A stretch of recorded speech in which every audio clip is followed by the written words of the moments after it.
Hey, I'm Big Louie from LOU2RETRO, and thought we'd squeeze in a quick video here. We got a couple of little small pickups that I wanted to throw your way. First off, we just hit the 2-year mark on our channel. I know like last time in the video I said we're not going to do a whole lot here in the next 6 months or whatever, but we're still continuing on, and 2 years, you know, that's pretty cool. I'm glad we're there.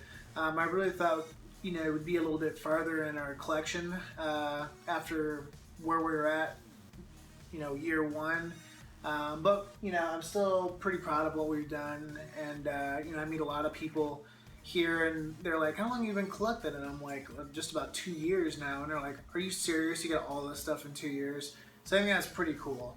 And we're going to keep going. And, you know, I always tell myself we're going to do a little bit more focus only on NES or only on this, but it's, you know, I go to the store and it's whatever. Speaking of, I notice when we go into Kansas City, there's tons of Goodwills and thrift stores everywhere, and we just don't have the time to go shopping around any of them. So we keep all of our shopping, I guess, or video game hunting to Vintage Stock, which is a series of stores here, and their prices aren't great, but you generally do when I'm searching through stuff. Not so much Nintendo; they don't have any great deals on NES stuff or Super Nintendo stuff, but you know, looking through the Atari stuff and then through the Sega Game Gear stuff, I can usually find some pretty good value, especially with the Sega Game Gear. I don't think that's something that they track too much.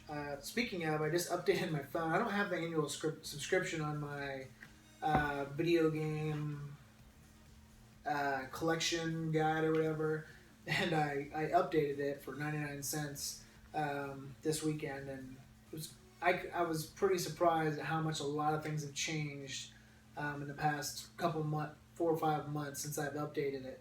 A lot of things have skyrocketed in the value, a couple things have dropped, so that was kind of surprising. So what I got? Well, first off, yesterday was my birthday, so we went to Vintage Stock and we got a couple things, and I was kind of expecting to go out to somewhere today, but we just didn't have the time, or I was thinking about going somewhere yesterday, and we just didn't have the time, so I just got a couple games here. But I'm pretty happy with what I got. So the first game is Chuck Rock for Super Nintendo. And this is actually one I saw this on the shelves back in Tennessee, and I almost got it. And I don't remember why I didn't get it. But I left it there, and then the next day I went back and it was gone. So that's why I picked it up. And I have played it before. It's kind of an interesting game. I haven't played too far into it, but he, like, you know, he bumps his belly that's like his weapon, is bumping his belly as you're going through the game. So it's a little bit interesting going through and trying to figure that out. So that's the first thing. Also, kids got me another coffee cup. This thing's a giant. It's like as big as my head. I don't know if I'll ever be able to fill this up and drink. I think the coffee would be cold, but it's really cool. Maybe I'll put stuff in there or something. I don't know. Let's see here. What else do we get? 3 Sega Game Gear games. So what I do when I'm looking in there, they're generally priced, you know, $3 and $7, but you can get like 3 for $10 at this place. And I generally just look for the ones that are interesting, that aren't sports, that aren't card games for the Sega Genesis, and then I'll look those up in the price guide. And if it seems like a good value, then I go for it.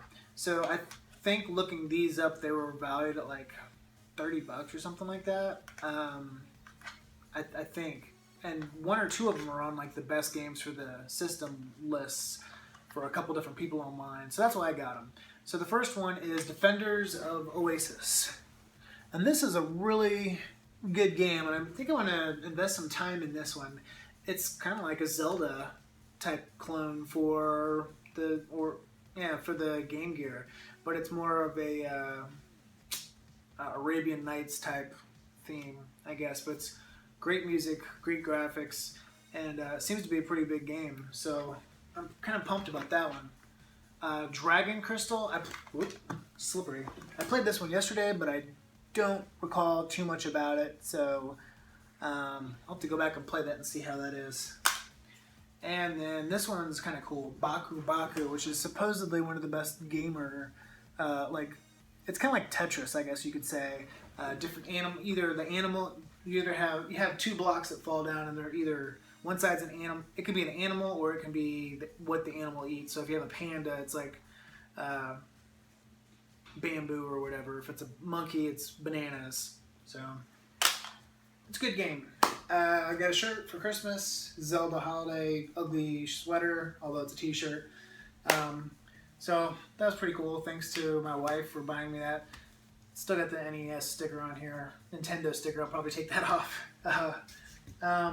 While I'm on Sega Game Gear stuff, we filled up our tray here, so it's I should buy another tray, but it's also got a couple Lynx games in there. But what I think I'm going to do is build a shelf. I've seen a couple good shelves online, and I'm not really happy with the ones that we have for our portable stuff. So I want to build one that will hold all of our Game Gear and Game Boy games. Something that's like flatter to the wall. It's about that deep, and it's not deep like this. And they're all hanging on the wall, and I can just go up and grab them. I feel incredibly unorganized the way that they are. So that may be a simple weekend project that I can get into here soon. And then probably the last thing here is, I told you we don't go out very much here, and it was, when I first moved here, I made this with some leftover scraps from with the foam that we made when we were building our boxes. And I don't think I've shown this yet, but a good way to, if you move to a new place, or even if you've lived in one place for a while, is to kind of track where you're getting all of your stuff. So I took two maps and put them on this board. I don't know if you can see this, but I have little push pins where I find all of the thrift stores and video game stores, and I'll, just kind of pop them in there whenever I find a new place. And since we were only going to be here for about a year, it was a good way for me to keep track on stuff until especially while I'm getting the lay of the land. But it's something that definitely, if I forget something, a couple months down the road, I can go back and say, hey, I remember there was that one thing there. I need to go back and check that out. So it's not, it's not something we use when I'm out driving around. It's more sitting there on the wall, and I'll hang it up on the wall.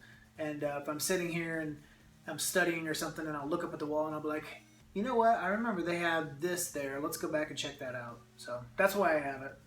And that was just made from scraps and a couple spare maps that I had. And it's got a couple business cards on there too for places that I thought definitely need to go back in there.